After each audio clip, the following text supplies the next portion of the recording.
Hello guys. Ang video natin ngayon ay magpapalit tayo ng decal sticker sa ating Rider Carb 150.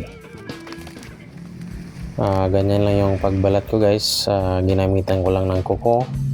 Pag nahirapan naman kayong magbalat ay gamitan nyo ng kutsilyo or cutter, yung pinakadulo.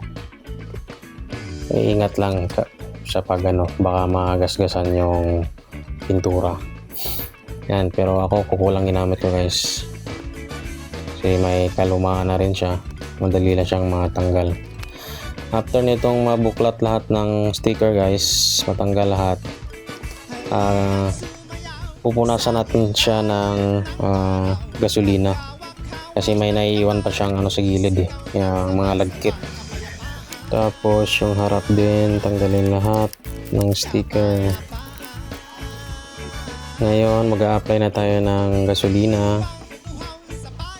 Ilagay nyo lang sa pamunas na malambot. Yan, tapos sipo na sa body. Kasi merong mga mga yung linya sa gilid. Yung mga lagkit niya. Yan, natatanggal rin. Yan, punasan lahat ng pinagdikitan ng sticker para mawala yung lagkit niya. Nakakatulong din tong gasolina na kumintab yung motor mo. Huwag nyo lang kalimutang hugasan pagkatapos, hugasan ng tubig or alcohol bago kayo mag-apply ng bagong decals. Ayan, kintab nyo guys. After nating mapunasan na, ayan na, natapos na lahat. Napunasan na natin lahat. Punasan natin ng alcohol ito. Ngayon, matanggal yung amoy ng magpunas naman tayo ng alcohol para medyo matanggal yung amoy ng gasolina. Ayan, punasan rin lahat. Lagyan ng alcohol.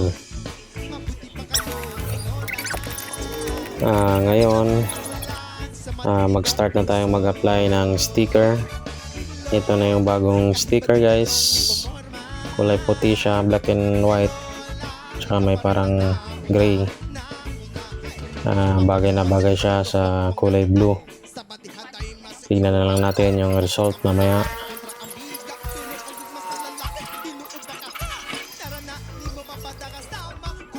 Ito na guys, i-apply na natin. Dahan-dahan lang. Dapat may panghagod rin kayo guys, yung squeezy, para maiwasan yung bubbles. Sa akin kamay lang ginamit ko. Ayan. Pero mas maganda yung may pang kayo, or yung card or mga ID, PVC ID panghagod.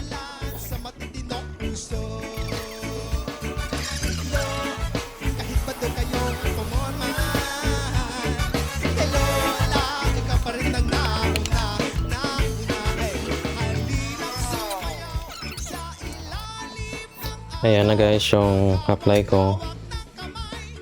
Ayan, flat na flat. Pag may nakikita kayong mga bubbles guys, sa akin may bubbles maliit, tusukin nyo lang ng karayom to guys para mawala.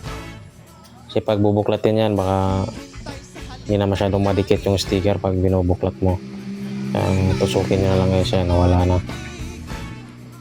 Tusukin nyo lang pag may makita kayong bubbles. Ayan, perfect na guys. Ngayon, apply na natin lahat guys, pati ito sa harap. Yan, yung iba tapos na, harap na lang kulang. At saka yung sa kabila pala. Fast forward na natin guys. Alam nyo na kung paano mag-apply. Dahan-dahan lang, hagod. Ayan, pag mga maliliit lang na sticker, pwede nyo lang tanggalin lahat sa pinaglagyan ng sticker.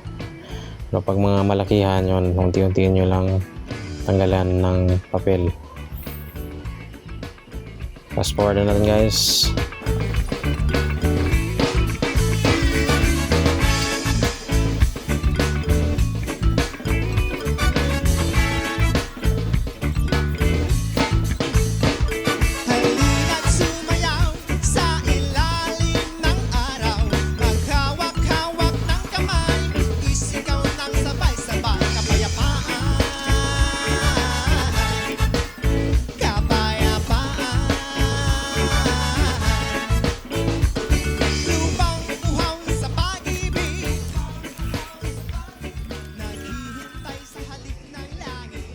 Ayan na guys, tapos na. Ayan, simple lang tignan, black and white. Bumagay siya sa kulay blue. Ayan, nagmukhang bago ulit guys yung rider natin. Yung original nito may halong kulay dilaw yun eh. Pero ito yung nakikita kong medyo bagay sa kanya, black and white. Ayan, pati sa harap guys, simple lang din.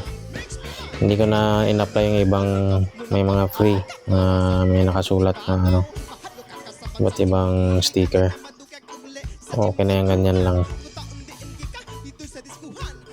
Okay, hanggang dito na lang tayo guys. Thank you for watching. Please don't forget to subscribe my YouTube channel, Robin Jules.